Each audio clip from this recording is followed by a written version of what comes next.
Okay, well, hello and welcome to Back2Basics. I am Dr. George Elias. Thank you for joining us and listening to us today. We're on episode 10 of Back2Basics on the Business Edge, brought to you by Feliciano School of Business at Montclair State University. Here at Back2Basics, Professor ElHussini and I discuss questions and issues facing business practitioners. On today's episode, Mo and I talk with Dr. Desiderio and Dr. Frino about their new book, The Beekeeper. Sorry for that, The Beekeeper. Mo, welcome to the podcast. Really glad to see you here. Same here. How are you, George? Great. How have you been doing this week? I'm good, buddy. How's your day going? Good? It's been busy, but I'm really glad to be able to record this podcast. Same here. It's going to be exciting and fun. It's bringing me back memories from our episode with Gail when we talked about communication. I think this one's going to be just as fun as and exciting. I am really super duper excited to have Dr. Desiderio, excuse me, Dr. Desiderio and Dr. Frino with us today. Katie and myself, I've known her for a long time. One of my very dear and close friends, inspired me through my journey educating students a lot. So I'm very happy to have them with us here today to talk about their book. And I know you probably had a chance, we were talking before the podcast, George, you had a chance to take a glimpse at the book and go through it. And like we were saying, there's a lot of topics covered in it that resonate very well with what we talk about. And I think the audience is going to find it very, very relevant and relatable to what we all do in our day-to-day lives in the corporate world, or even as a small, medium, large business owner. Katie, I would like to give it over to you guys to do a quick background about yourself and about, and Mike afterwards, and then we can take it from there. Wonderful. Mo, thank you so much. I share in your enthusiasm in being here with you and to be able to connect with your colleague, George, for the first time. And we're so excited to, not only go back to basics, but to really talk about how the Beekeeper can kind of help us think about some of those basics. So, I'm Katie Desiderio, as I was so warmly introduced. I'm a faculty member at Moravian University. And I also run my own leadership consultancy company. And so when I think about just the combination of, my work in the scholar practitioner space, kind of really grounded in that is, the story of how Mike and I met. And so we met in our doctoral program where I was on campus in our Miami location, and Mike was in the remote space. Joining our classes via webcast. And so, we would attend classes, weekly, semester after semester. And after I finished my doctoral work, Mike and I started to collaborate on ways that we could research together. And so, over a decade later, here we are, right, still in the scholar practitioner space, really just thinking about research in a lot of different ways. And, most recently, where we kind of started in the traditional form of research, we've landed, and I'm excited to get there, is in the research of bees and how we could learn from bees as leaders. And so I'll turn it over to Mike to introduce himself. Thank you, Katie. Well said, Katie. And thanks for having us on the podcast. It's nice to be here. I don't have a traditional academic background. I'm not a professor, but I do adjunct once in a while where I can. I work in corporate America and focused on leadership development. That's kind of like my space. And I've been in like med device and med tech and pharma and even human resources and payroll. And I spent a lot of time in sales and sales leadership in that area. So my focus is on really investing in human capital development and helping our organizational leaders become better and create environments where, they can have a high performing culture on their team.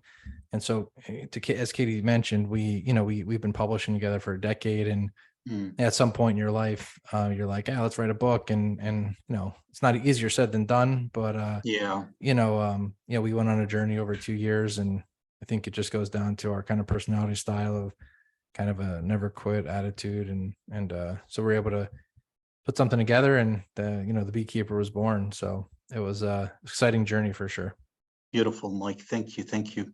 Katie or Mike, the Beekeeper, what got you guys to think about it? I know besides the fact that kind of like what you just mentioned, Mike, that, let's write a Yeah. book. And, I think any book, be it 2 pages or 1,000 is useful and beneficial to whoever reads it. But this book specifically, what got you guys thinking about it, or about the title, about the idea behind it? What was the origin of that story? Yeah, I think it's interesting. I think part of our story involves, just always constantly thinking about culture and performance and how to create thriving environments at work, and really being growth partners for others and allowing other people to help you grow. And when you think about that term, growth, in the environment around you, I mean, the first thing that comes to mind is bees. So I kind of remember Katie was actually doing some consulting work in Chicago. I had been be in a meeting just outside Chicago. We hadn't seen each other in probably 5-6 years. So we're like, let's get together. We did a lot of remote stuff, writing, and we grabbed dinner, and we just started mapping out kind of that concept, like who is in charge of growth for all things around us, and the bee kind of emerged, and that's part of like how we got started. So the journey from there ended up taking us to a lot of beehives and bee farms, and we met with beekeepers and started doing research and just asking Really? questions and being curious. Interesting. And yeah, it was great to learn from them on how to create a thriving hive, because not every beehive thrives, and it all is about the beekeeper that creates a conducive environment, and then those bees go out and pollinate everything else around them. So transforming those learnings into the organization or team became an aha moment for us, and that's when we started putting pen to paper. Wow. Before I hand it over to George, real quick, can you give an example, Mike, of what's one thing that you learned during those visits that you found relatable to anybody working at, like to the corporate world? Yeah, I mean, I think there are a couple aha moments, and I'll let Katie, kind of chime in here too. But there's a lot of different types of bees, right? And there's bees that are the worker bees, there's drones, there's queen bees, and they all contribute in different ways to the hive, and all have a specific purpose to create a thriving hive. And it's understanding those roles within the organization, and role clarity on how you can kind of encourage your hive to be successful. And through that process, like those bees take on different jobs and different responsibilities, and contribute to the hive in different ways as they grow and mature. And then they go out ultimately and start foraging and pollinating others. And so, learning about that process was significant, because it can really be translated to the human being. You don't stay in one role forever. You want to develop, and you want to grow and do different things, and then ultimately, be the source of growth for, others as a leader in your organization, or from the seat that you sit in, at your company or team. Interesting. Well said, Mike. Thank you. Thank you. Katie, I'd like to ask you, because I did kind of page through the sections of the book that were available, and one of the things that I found really interesting, besides the story itself, which I think is a really great way to convey lessons in an approachable manner. But one of the things that I was really struck by is that you're really focusing on a mindset, on a way of thinking and feeling about your hive, and it's not about specific actions. It seems like, and I've noticed in my own business, and that feelings and attitudes are infectious in a way. In the way, for instance, if you smile at somebody, they tend to smile back, or maybe if you're nervous, around children, maybe the children also get nervous.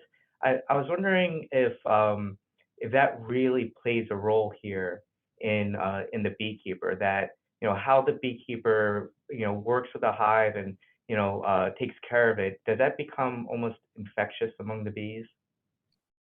Yeah. So George, you just said so many important things. I love that you touched on the power of emotional contagion. You're right. I want to kind of roll back to where you started in identifying the importance of B mindsets. And so there's a little bit of play on words there for soon to be readers, right? We launch on May 2nd. And so when people have the book in their hands, the book is called The Beekeeper, spelled the traditional way.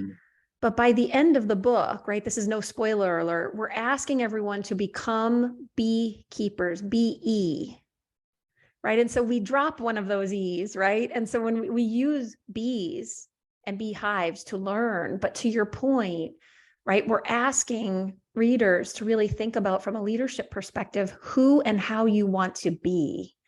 And so in that attitude formation, right, there's opportunities for us to create thriving hives, for us to pollinate. And so going back to what Mike said earlier, when we observed bees in the hive, right, there's an opportunity for us, almost a lens check moment in attitude formation to say, okay, am I going to be afraid, right, and allow fear to kind of hinder my experience and what I see? Or are we going to lean in? And really, and it becomes this beautiful and profound experience to watch thousands of bees working together, right, to do their jobs in a way that almost blows your mind, right, when you really get into what's happening there. And so, there are kind of threads of learnings for us as humans, right, to think about who and how we want to be as we work with and through others to create thriving hives, right? And with that undertone to encourage ongoing learning and growth. And George, just to kind of build on what Mo said earlier about some of the things we learned about from the beekeepers, and in chapter 10 in our book, Be Calm, it's like very specific on like the pheromones that you give out, which is what they call it. And so, sometimes, bees and other animals can sense, fear, to your point, or anxiety, and react a certain way. And we actually built on some of our research and did an experiential training with Red Pink Consulting and Dan Carusi, and he taught us how to like really work and build trust with horses and animals, and to get them to engage. And so there's an element of how you show up and what you're kind of outwardly presenting and how other people react towards you. And so that is illuminated in our book and talked about as something that leaders should be thinking about and teams should be thinking about, in organizations.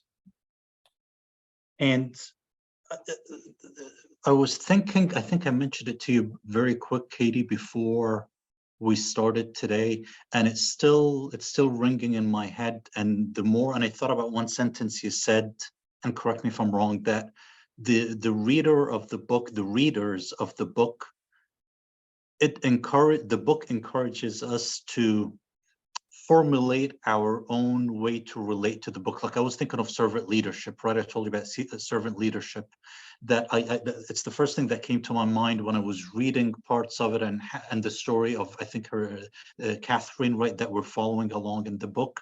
But then now, as we were talking more, and what you and Mike were saying, I started even thinking about us developing our brand, our own personal brand. When you talk about attitude and how our thinking leads to the type of attitude we have and the type of behavior we project, and then how that attitude and behavior somewhat defines our brand as an individual, how people will connect to us, relate to us. I always believe that people, kind of like what George and you, Katie, and Mike said afterwards about emotion, people want to connect, want to identify, want a purpose to connect with people. So the more I listen to you guys talking, the more words come up in my mind that I take kind of like key takeaways from what to think about while reading the book. With that said, I wanted to ask you, Katie, and you're free to comment too, but from your discussions, you or Mike, about the book with other readers, servant leadership, personal brand, were there any other terms that came up in people's minds that they related or connected with reading the book? Any other areas of, like other areas of thinking that came up to mind? So Mo, I love that you were thinking about how a servant leadership was, something that resonated with you. when we were talking to one of the co-authors of The Coffee Bean, Damon West, he said, it's so funny, Katie. And, we were talking about the bee and the coffee bean, right? And even how the bee fertilizes the growth of the coffee bean. And so the undertone of Damon's story is how we choose to show up to be a coffee bean, to transform the environment around us, right? When a coffee bean is put in hot water, it transforms the water into coffee. And he said, Katie, it's so funny, that you're bringing up this alignment of how bees fertilize the coffee bean, because one of my favorite quotes is, the bee fertilizes the flower it robs. And it makes me think about servant leadership, right? In that way of how we pollinate, right? Yes. How we help in growth around us.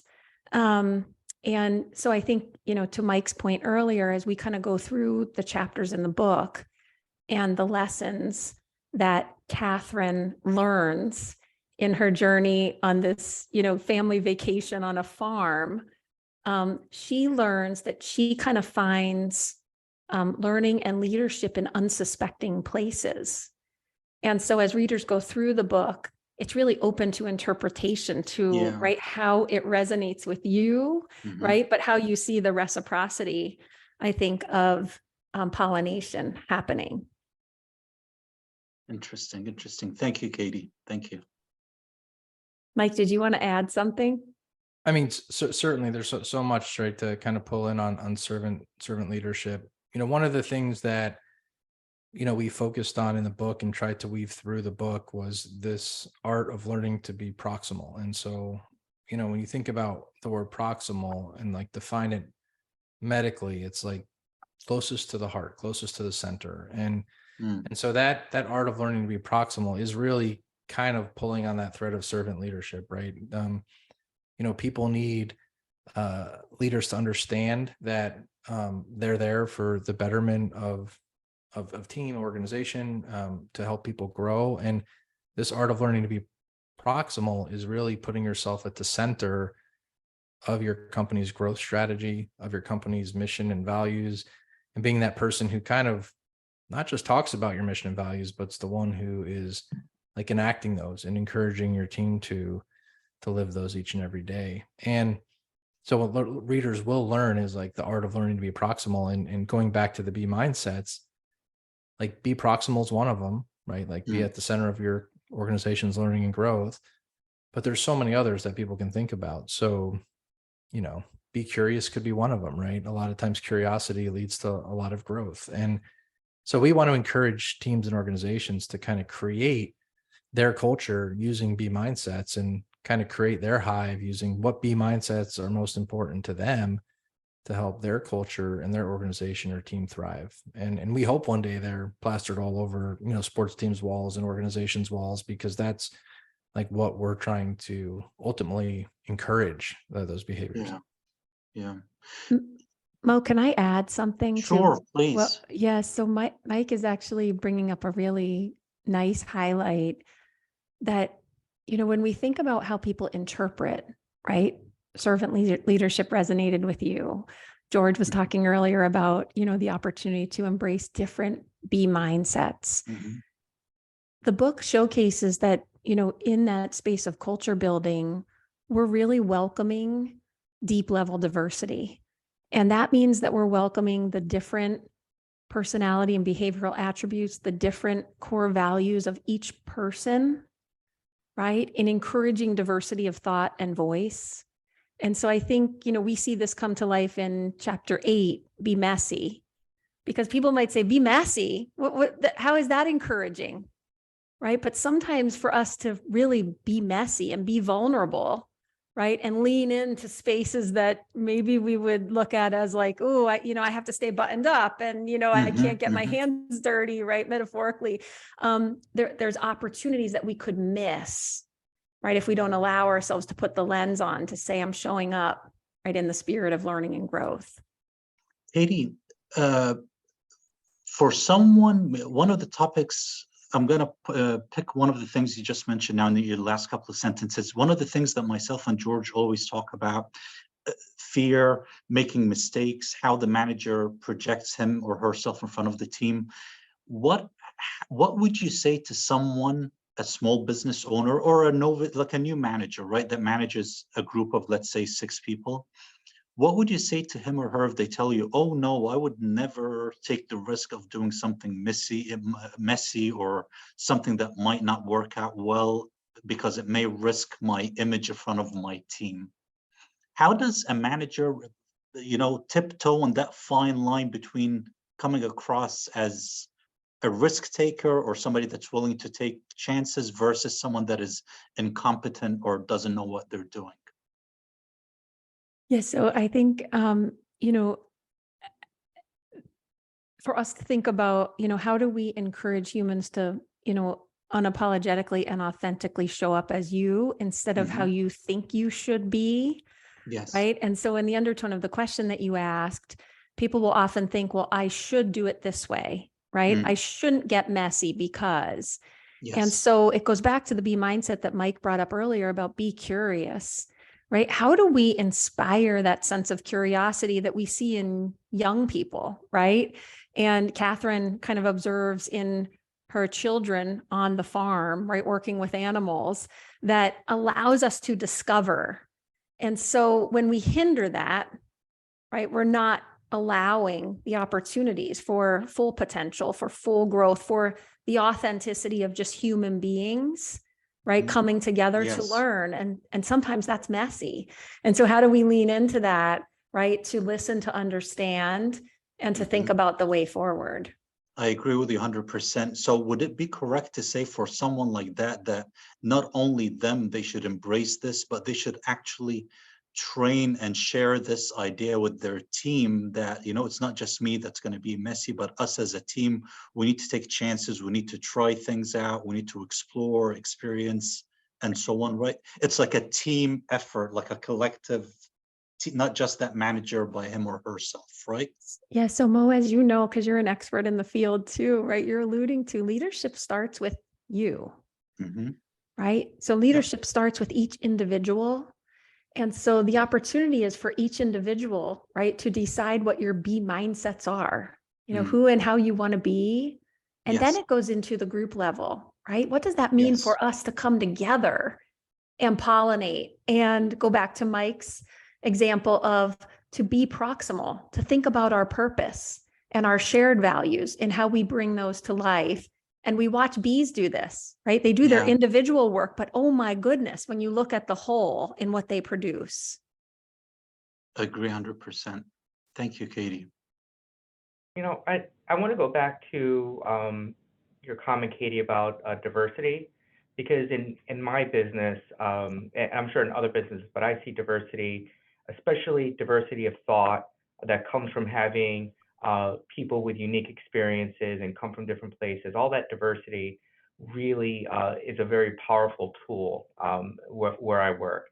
And one of the issues that we have, and I've put some thought into this, is how do you provide a space where people can actually be authentic? And and this is probably way off topic, but I really thought about, like, where are those truly authentic people out there? And I kind of came to the conclusion that 2-year-olds are authentic, right? And somehow, we have super authentic 2-year-olds, mostly because they haven't been taught to be fake and control themselves. But if they want something, they let you know. If they're upset, they let you know. And then somehow, we put people in a box through school, through our traditional, educations, and we teach them a particular way to think, a particular way to act, and to grow a certain type of person at work. But then I'm thinking that I have a need that I want those out of the box thinkers. I want people to say the crazy idea, and it's okay that it's crazy, but let's interact with that, and that's how breakthroughs come through.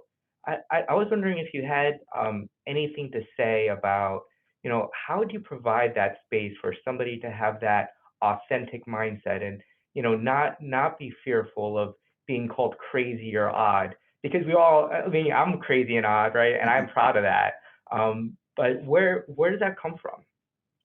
Yeah, so when we think about culture building, right, and an environment that is inclusive, embraces both surface and deep level diversity. And in inclusive leadership, right, we think about creating that space for humans to unapologetically and authentically show up as you, but there's something that's really difficult for adults, and you alluded to this, George, is that what's harder for us as adults than learning is unlearning. And so the book encourages us to pause for a moment and think about some of the habits that we've created, right, that have been socially encouraged or maybe encouraged through our families or through our current workspace. And how do we unlearn those habits that, may be unintentionally standing in our own way of creating that thriving hive, of welcoming, right, the deep level diversity attributes of every organization's most important asset, the people, right, the human beings. And when you're able to do that, right, you can see the opportunities, right, for people to come together to do really incredible and profound things. And to your point earlier, George, to discover, right, to be innovative, to, right, allow yourself to make mistakes and to learn from the mistakes and then look at the opportunities for the way forward. Yeah, most people don't know what they're where they struggle. They think they have it all figured out, and then, for example, you go through like you mentioned maybe like earlier Myers-Briggs test or a DISC assessment, and they say like, hey, you show up sometimes like an idiot jerk to people, and that's the reality. And I didn't know I show up like a jerk to people or mean. And so sometimes it's really, really good to go through some of those assessments as leaders in teams to like really understand the team dynamic and then have conversations about that. But the leader has to encourage that, in my opinion, because if the leader can say, hey, look, here's my strengths, here's where I show up. Like, I may show up like this and you may not like it, but I'll work on it. But no, if I am showing up this way, it's not, it's kind of just inherent in me. And it's like it's no offense to your ideas, or if I'm questioning your ideas, or if I'm doing it. And so when you have that data and then can look at it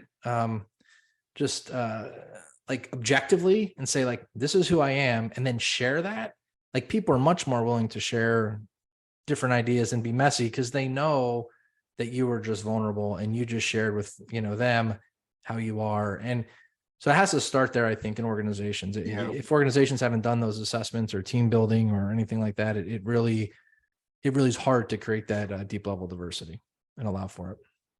It's funny that you mentioned that, Mike, about the DISC and what the analogy that you made, because when I do in my coaching time, when I meet with clients and they look at how their I's drop or their D's or the S drops between like their self and the public, they're like, wait, is that me? Do I really become this defensive when I'm with people or when I'm stressed? So I agree with you 100%. And with what Katie said earlier about people taking that extra step, I always tell my clients, get comfortable being uncomfortable so that, we're not always crawling back into our comfort zone.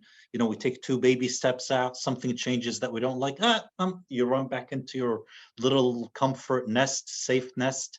People do really, and that I think it's the step 1 to that self-discovery that leads to getting messy. Yeah. I keep going back to that point because it really, it makes a lot of sense to me that you really do need to take those risks. And it makes me think about how Google came up with Gmail by giving its engineers those free Wednesdays to sit and think about things, where it's outside of their work. They just sit and come up with new innovative ideas, like you said, Katie, to innovate. That's how Gmail came about. Somebody sitting, creating, thinking about different things. It may work, it may not. And it strikes into, turned into something that we all use. So I think it is a very, very valuable takeaway that people should have the mindset to get messy, to take that risk, and to project it in front of their team. Yeah. And Mo, I want to, just illuminate an important point for listeners in the spirit of that. And something I think Mike and I model and we encourage in the book is to find a growth partner or growth partners, right? You can really be messy with your growth partners, right? In that space of just discovery of tough conversations, of, vulnerability as we're thinking of new ways or, new opportunities. And I think in many ways, that's how the Beekeeper was born, right? We didn't start out looking to write a leadership fable, right? It came over time and a lot of messiness and some rejections, right? From publishers, right? Until we ended up landing the contract with Wiley. And so you have to lean in, right? I think to that messiness, but allow yourself to, kind of have that accountability partner, the growth partners to help you see, ways that you hadn't previously thought of. Well said, Katie. Thank you. Thank you. George. No, I really think that I really like that power of teaming with somebody, having an accountability partner. But even there, I think your comments about vulnerability and being authentic is, super important within that relationship as well, right? One of the comments that I've, had with Mo offline, but I'll share it here is, Mo and I have built up this trust where there's nearly nothing that Mo could say to me that would, offend me, because I know he truly cares about me. And if he's pointing something out, it's not to hurt me, it's to help me see something that I'm not seeing. And I was wondering if that trust relationship with your growth partner and across the team is a key factor in that B mindset. So trust is foundational to all of our relationships, right? And especially in the culture that we build. And so 100%, and Mike mentioned that we had visited Red Paint Consulting's horse farm to do, leadership trust training with horses. And you quickly learn that you're not getting anywhere. You're not accomplishing your goals until you establish trust with those horses. And we have to think about all of our relationships in that way, right? We're not progressing. We're not moving the needle, right? We're not learning and growing in the absence of trust in those relationships. Katie, do you think there's... Oh, sorry. I'm sorry, Mike, go ahead, please. No, it's fine. I was just going to bring it back to something we said earlier is like, it's interesting that like you talk about leadership and then servant leadership and how to create a space for vulnerability. And Katie mentioned trust is foundational to that. So yeah, you have to totally build trust. And that's part of it. Like sharing your story, sharing who you are as a leader, that like increases the trust level very quickly. Mike, can you think, or I was going to ask Katie, can you think of any other foundational attributes or values you should have besides trust between two people? Because I keep thinking, is it better, like what I was thinking in my head, Katie, when you were talking about the growth partner, is it better for me to have somebody that's a total opposite of me, or somebody that shares my same fears, or should I have somebody that's a polar opposite of me? Do you know what other foundations you should look for when you're coming up with this partner? So I think that, those things organically emerge through communication, right? And so, I think it's important not to self-limit, to say, I only want someone who's opposite, or I only want someone who's just like me. But two, in the spirit of value creation, it's important to have conversations about what your personal values are, but then to establish those shared values, right? So that you can make sure that there's a common language in the way forward and how you're reaching goals, right? And you might be getting there in different ways, but as George mentioned earlier, that there's an appreciation, right, for the points of entry that you both bring that may be different, right? But that you can look at how you can really help one another elevate and progress together. Got it. Thank you, Katie. Yeah, and just you mentioned like the comfort zone piece a little bit. So like for Katie and I, we're completely different people. Like frankly, like I'm on one side of the spectrum, she's on the other, and it's an important distinction because we're able to do a lot of great work together, but it doesn't come without like real work, real communication, just making sure we're aligned. And it's easy. I'd much rather. I mean, this is gonna sound horrible. I don't mean this case, but like it's easier to be in a sometimes with someone who like has the same ideas as you, because then you validate everything, versus like stretching and learning and growing yourself to someone who's like not like you, and that you're learning to be and see their perspective. And so, I think as growth partners is you don't want someone who's very like-minded. Yes. Someone who's, kind of opposite or different, so you can learn and grow from them and get out of your comfort zone, to your point earlier. And Yes, that's what Katie does for me. And I would think that, I do the same for her. I agree with you. That's kind of what I was thinking too. Thank you, Mike.